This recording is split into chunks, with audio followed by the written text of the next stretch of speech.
What's up, Ragin Nation? How's it going? This is Alex, and you're watching the Ragin Ronin review. I got a review for you. Last night I watched The Man from U.N.C.L.E, and The Man from U.N.C.L.E is a film that is based off of the 1960s TV series. Now, I don't have any knowledge about the original 1960s TV series. All I know is that it has to do with spy and secret agents and espionage and, counterintelligence type stuff. So essentially, it's a TV series in the spy genre.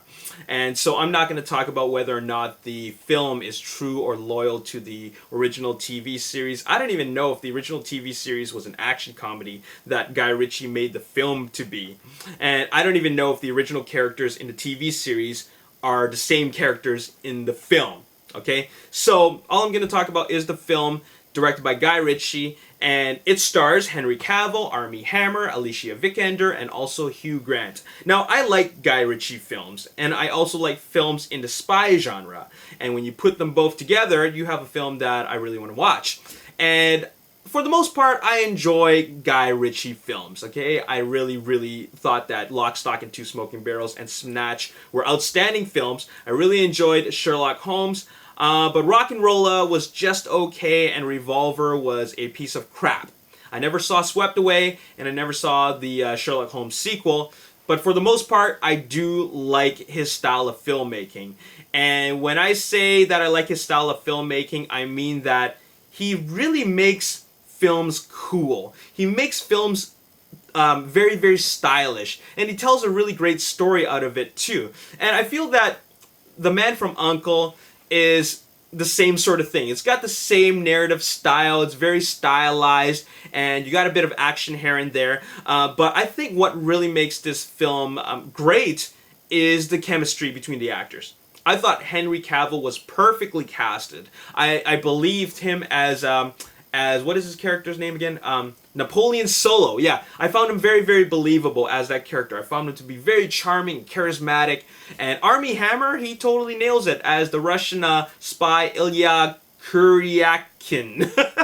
And then there's Alicia Vikander, who ties them together. All right. So I thought that the pairing, or rather the grouping of these three actors and characters was a really nice touch. That was done really well, and they put on really great performances, which makes them fun to watch when they're together. So there's really good chemistry there.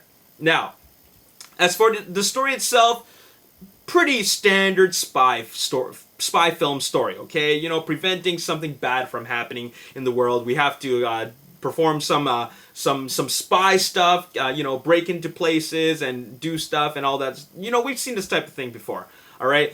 But like I said, what makes this film work is when these two are together, it's like a buddy cop film. It's a buddy movie, essentially. They're from two different backgrounds, and they have to work together, and then they don't always get along, but when they do, it works. You see that development, like that character development come through, and then, you know, we're talking about a Guy Ritchie film. There's going to be a bit of humor there, actually quite a bit of humor, and it works. Okay.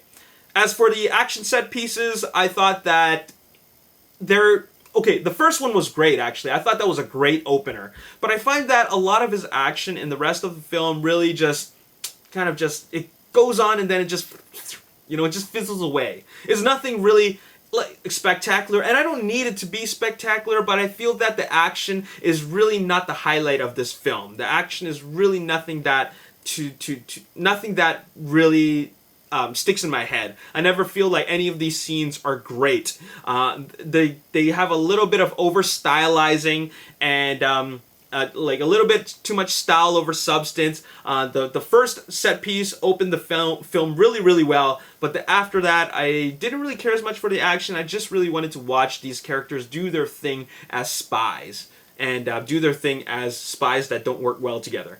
So, you know what? That was what worked for me for this spy action film. I like the spy in this spy film. I didn't really care for the action in this spy film, okay? And you know what? Guy Ritchie behind the camera, we're gonna get a lot of that type of Guy Ritchie style storytelling. And if you've seen Lock, Stock, and Two Smoking Barrels, you've seen Rock and Rolla, you've seen Snatch, you've seen Sherlock Holmes, you know what it's gonna be like. It's gonna be full of these flashbacks. It's gonna be full of scenes which repeat the same scene but from a different perspective. We're gonna get a lot of narrative. You know what I'm saying? We're gonna get a lot of those scenes where we retell what happened. So it's a film where you gotta pay attention because there's gonna be a lot of that because that's how he likes to tell his stories. Okay? Now, this film, I feel really is one of Guy Ritchie's weaker films. All right? I liked Sherlock Holmes. I thought Snatch and Lock, Stock, and Two Smoking Barrels was outstanding.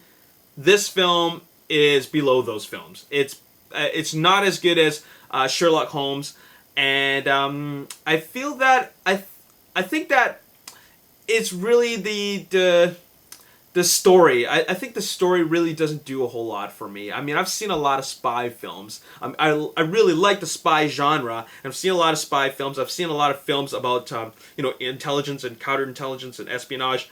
You know what? This is nothing new. This is just Guy Ritchie's touch on a spy film, and I find that it really doesn't feel it's good enough. Okay? You know what? Let me take that back. I find that it's just good enough. And by saying that it's just good enough, is just above par. Above mediocre. So I'm going to give it a 6 out of 10. It's nothing really that great. In fact, if I find that if you skip this film, then then no harm, no foul, you know, right? No big deal, okay? I mean, but if you like Armie Hammer and you like Henry Cavill, watch these two together. I mean, watching the two perform together in the same scene, you know what?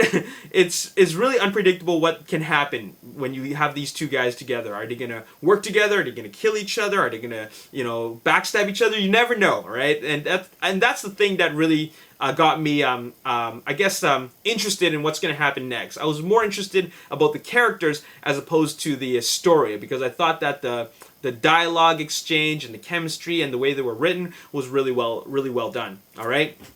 So there you have it. I'm going to give it a 6 out of 10, and I'm going to tell you that it was just good enough for a Guy Ritchie spy film, and nothing more than that. Okay? So there you have it. That's all I got to say in this video, and as always, if you enjoyed this review, hit that like button, subscribe to the YouTube channel, like me on Facebook, The Ragin Nation. Also follow me on Twitter, @Ragin Nation. My name's Alex Yu. Thanks for watching. I'll see you next time. Peace. You can kind of expect the same thing.